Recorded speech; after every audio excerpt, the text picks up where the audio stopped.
left.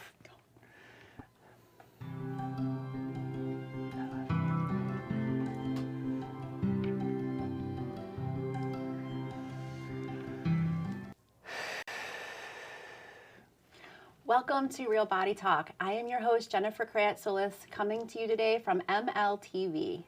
Today's show explores body image in midlife for women. To shed light on this topic, I've invited Michele Kabas, a licensed clinical social worker from New York City, to talk with me about the variety of factors that contribute to body image in midlife for women, and to offer some tips and advice on how to practice acceptance toward your body, as well as connect with a sense of vitality and personal power. So thank you, Michele, so much for being here. Thank you so much for having me. I'm so excited to be here. I'm excited you're here. I know this is a topic that you're very passionate about, so I'm really curious to see how our conversation unfolds and what I'm going to learn, as well as our viewers. So to start off the conversation, can you share a little bit about what are some of the things that are happening in midlife in general, right? What are some of the events? What's going on physically? What's going on personally, professionally? Because I know that this is a time of a lot of change and shifting. Absolutely. So, you know, we live in a very youth-oriented society. And I think what happens is that women, as they age, expect to still be that 20-year-old self. And we're all changing. So even when you're 15 or 10, you're not the same as you are at 25. So the same thing with women at midlife. They're being told they need to look a certain way. They need to show up in the world in a certain body. And so as hormones shift, as they may go through perimenopause, menopause, the bodies are changing because that's just a normal response to aging. And aging is good because that means we're alive, right?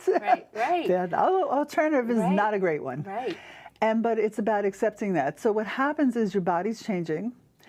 You also may have empty nests. So you may have children that are going to college or have finished college or moving out of the house.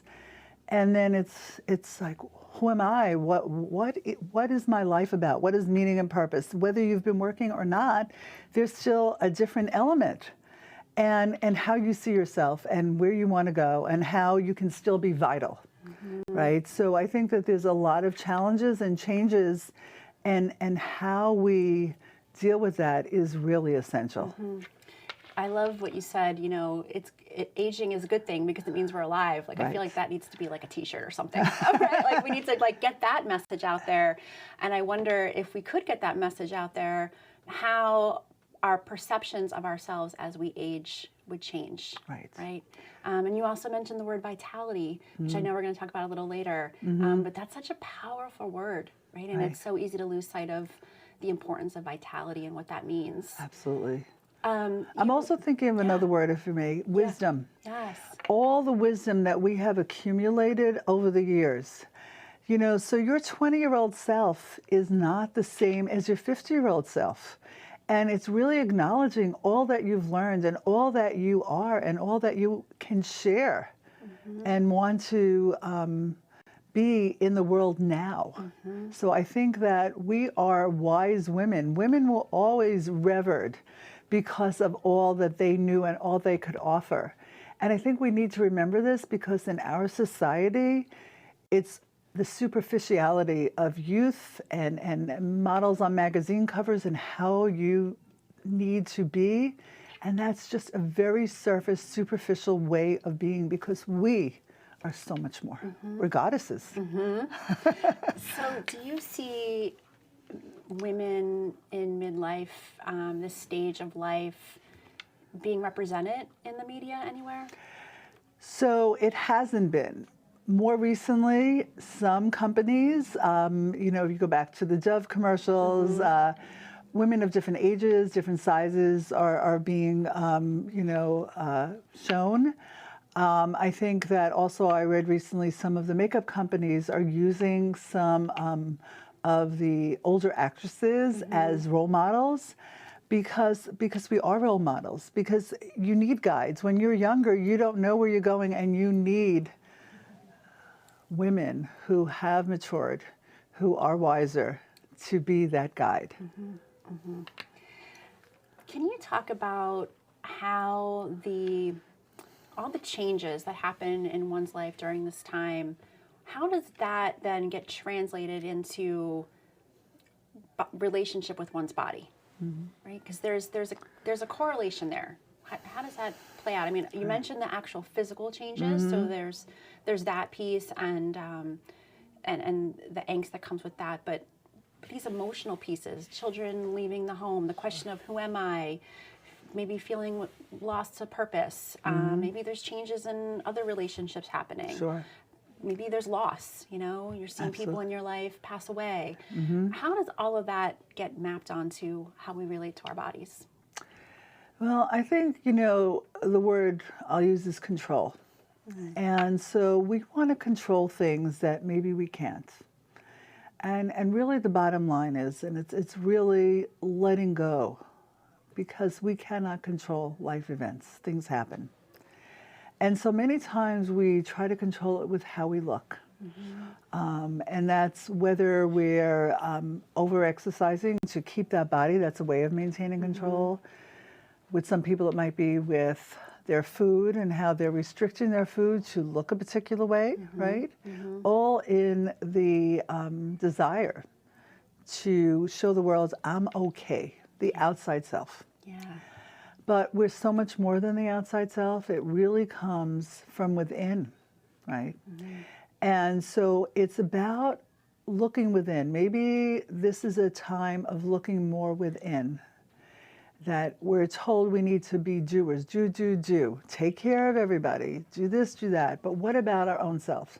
We need to show up for ourselves as well, self-care. And I always say, if I don't show up for me, how am I going to show up for you, right? And there's in meditation and Buddhist philosophy, yoga philosophy, the loving kindness meditation. And what it says is it starts with ourselves. May I be happy, may I be healthy. Because if we're not strong, if we're not okay, then how do we show up for other people? And we've been taught, put ourselves last. And women at midlife now, and women all ages, really, I would say that you need to start right off. And I work with many young women who are just beginning, college age and up. And it's, can I show up for myself? And maybe we haven't learned that because we've been focused on everyone else. But now is the time. And you have the opportunity, because you don't have to focus on the kids. And you don't have to take care of everyone else. Maybe it's time now that you start showing up for yourself, because you are so much more than your outside self. So a lot of permission giving to oneself, right? Which is not a value that we're typically taught. In your practice as a therapist, working with people perhaps who have somehow connected happiness with the exterior, right? Because that is a value that we're taught, right? How do you help them shift from this external to the internal that you're talking about here today, right? Because that belief system can be so strong, right? That I'm only happy if this, and it's related to how I look, and that's not a judgment, right, or a criticism of those people. I mean, I certainly have gone through times in my life where I've bumped up against that, so I get it. However, staying there, right, is kind of a dead end, and so how do we help people shift from that? So I think the shift really is, again, to go within. And to look at what else is important in your life. Maybe you haven't, because you haven't had the time to really go within. It's more of an internal practice. So what brings you joy? Again, the aliveness, the vitality. What is your passion? And maybe you haven't had time to even think about what that might be. So say you've been a working mom, or not, and you've just been consumed with everything else. Now is the opportunity to think about, maybe when you were younger, you like writing or dancing or whatever that might be. what about reconnecting to that? Things that you've let go because you haven't had the time. So again, what brings you joy? Because when we focus on the outside self, it really is because we're not connecting internally. We talk about spiritual hungers, and that doesn't mean religious in any way. It's more about who we are in a really deep way, right? And so how do we reconnect to that? And then also we've been taught, oh, we need to look a certain way. So we might have a lot of negative self-talk. And it might be, oh, wow, you've put on some weight, or you're not looking the way you used to, or you're not good enough, or you're comparing yourself. So really it's changing the conversation. And it really is to talk to yourself in a kinder way, with compassion. Being more compassionate is the way we make changes from the inside out, and really changing the conversation, and not buying into society's standards of how you should be or need to be, but understanding that you're so much more, and you can do that for yourself. And take the focus off of that outside part. Not saying we should not take care of ourselves, right? And we certainly can feed ourselves and our soul, right? In so many ways, whether it's with good foods that we enjoy, you know, whether it is physical activity, but not over-exercise, maybe yoga. You and I both love yoga. I started doing yoga 15 years ago, and it has been life-changing.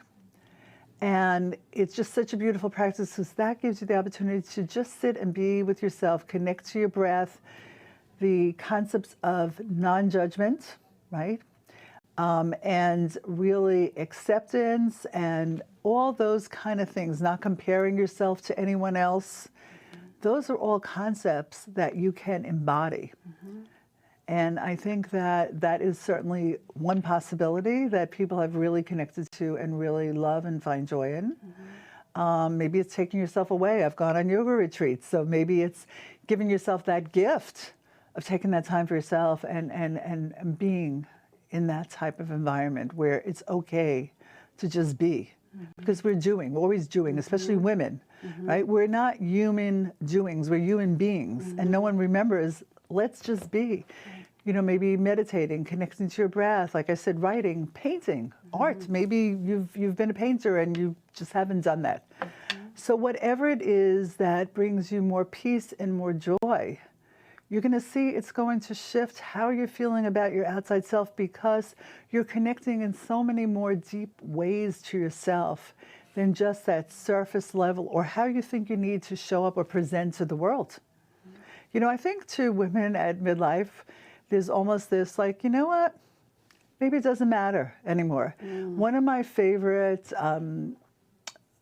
authors and I guess spiritual leaders, Wayne Dyer. I love this quote: "What anyone else thinks of you is none of your business."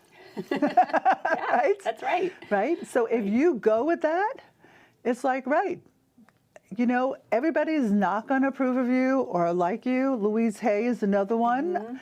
Says, I love and approve of myself. Say that in the mirror. Say it 500 times until you really are internalizing it. So that's the change of the conversation, right? Yes, yes. Changing the interior. That's right. Right? And I love the idea of bringing back things from the past that used to bring you joy. And I also wonder if this is a time to like set your sights on like, what is it that you've been wanting to do or try? And now's a new chapter and a time to begin That's right. integrating some new things. Right, because as we let go of something, we make room for something else to come in, right? Like we say, as one door closes, another door opens. And it's being open to new possibilities. And how exciting can that be, right? Absolutely, absolutely. You know, I want to circle back just briefly to perimenopause, menopause. I think it's important to just be with that for a moment. Because from that shift, there's, you know, that biological shift. I know I'll share, you know, I'm kind of ramping up right into it now. And there is this emotional sense of loss, right? That comes with, you know, losing your ability to bear children. Now look, I have no interest in bearing any more children at all. Trust me. I have 2, I'm content. Right. It's not about that. But I think just biologically, like primally, like that shift in connection with that part of your body, and now your purpose is changing. I'm just curious if you can speak on that. I mean, I think it can happen on a very subconscious level. Sure. But there is something about the purpose of reproduction, even if that's not something that you're like walking around like, I'm embracing my purpose of reproduction. Right. But there is a biological shift happening. Well, I think of the symbolism. So think about this. When you get your period, say you're 12 years old, pull out that number. Now you're told you're a woman. And so not having your period, does that mean you're no longer a woman? But of course you are. There is freedom with that, not having to deal with that monthly. Of course. Right. And so, but it is very subconscious, like you said, that you're not even aware on an unconscious level of what that feeling is in maybe losing your period, no longer being able to bear children, whether you've ever had children or not. It's more about that sense of loss. And it's also about, it's that sense of loss and am I still of value? Right.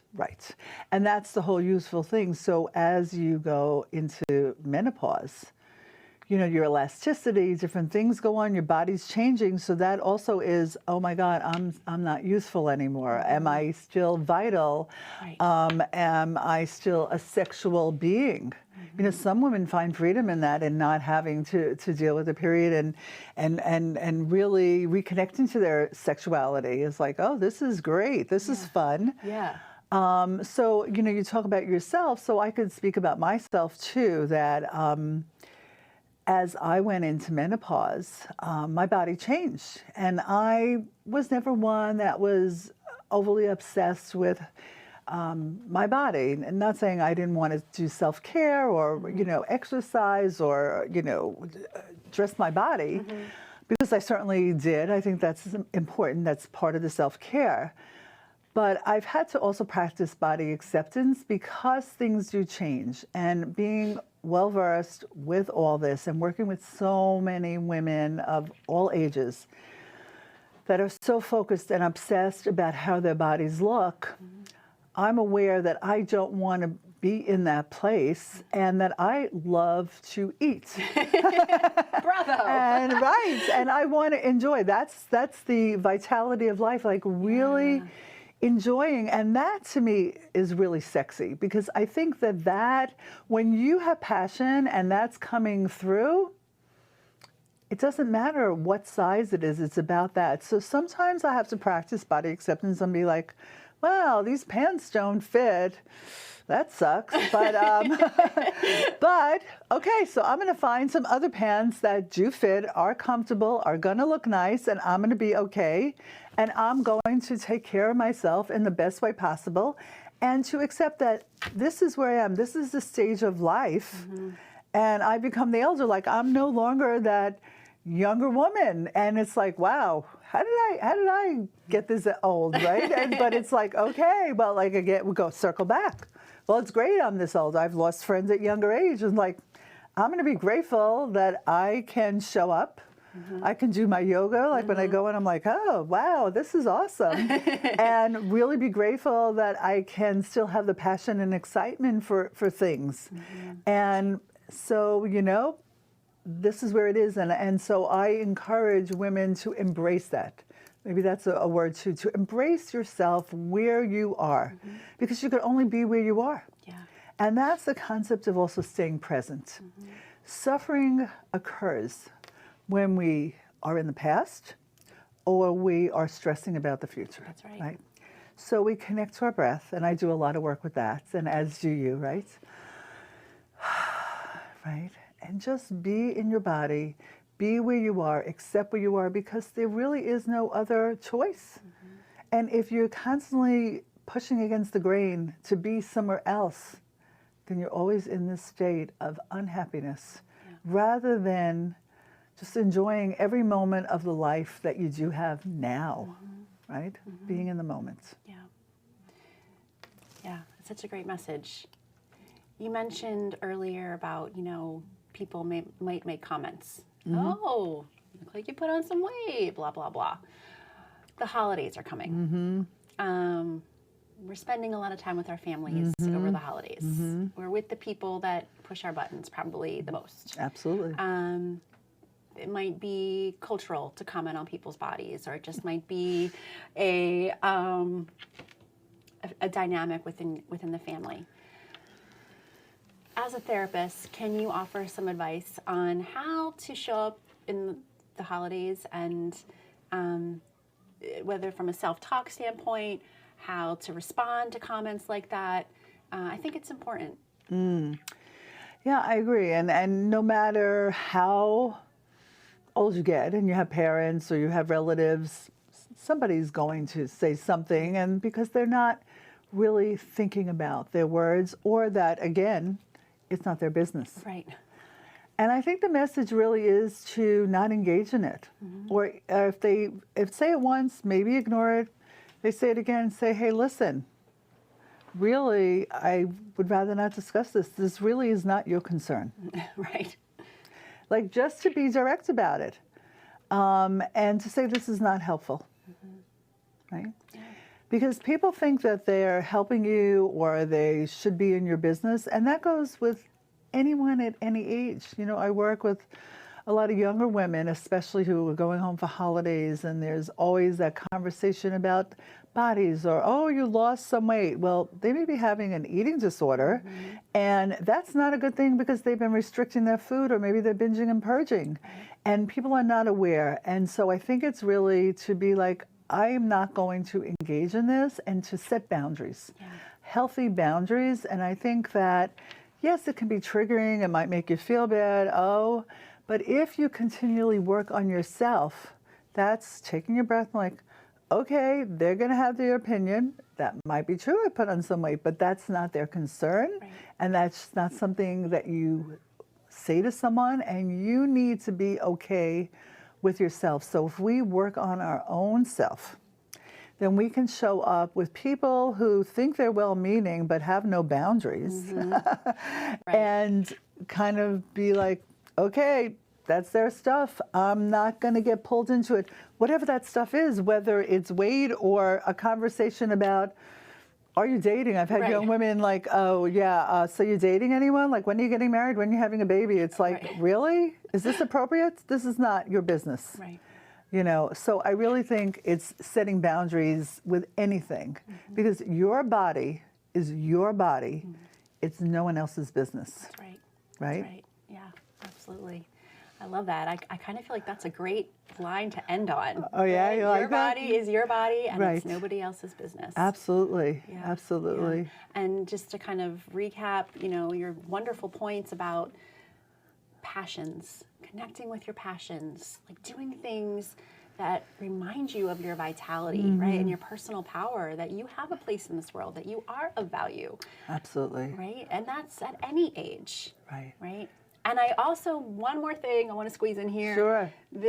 We had this conversation offset the other day, the difference between saying middle age and midlife, right? Right. They have such different vibes to them. Absolutely. So if say someone's caught up in like, I'm middle age, I'm middle age, I'm middle age, and like that has a connotation that's kind of bringing them down, right? What would it feel like to shift to like, oh, I'm midlife, like I'm wise and I'm free now to go and explore the world and come into myself more fully. It's just a different context. It's always about how you see things, and how the words sometimes are so powerful, and just changing one word.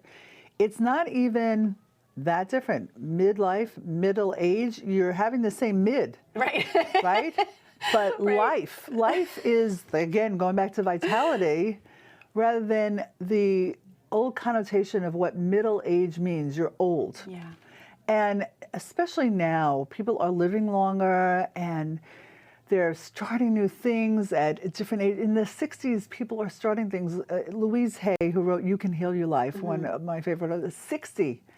She started Hay House, and she died, I think, in '92, a couple of years ago, and she was vital till then. And yes, she's a huge example of it, but there are many women who are doing businesses, who are starting new chapters in their life.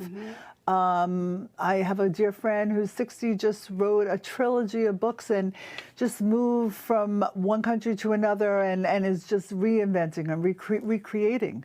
So, you know, how do we create and recreate? Because that is about life-giving. We keep recreating ourselves. So really looking at, and also to say, it's really hard sometimes to do this on your own. So I can't say enough about getting support, whether it is with friends. Being real and authentic is really important. We think we need to put on this veil of who we are and present that to the world. That's also the outside self. And you and I, as we talk here, and I must say, we really are genuine, authentic. We're off the set this way and on the set.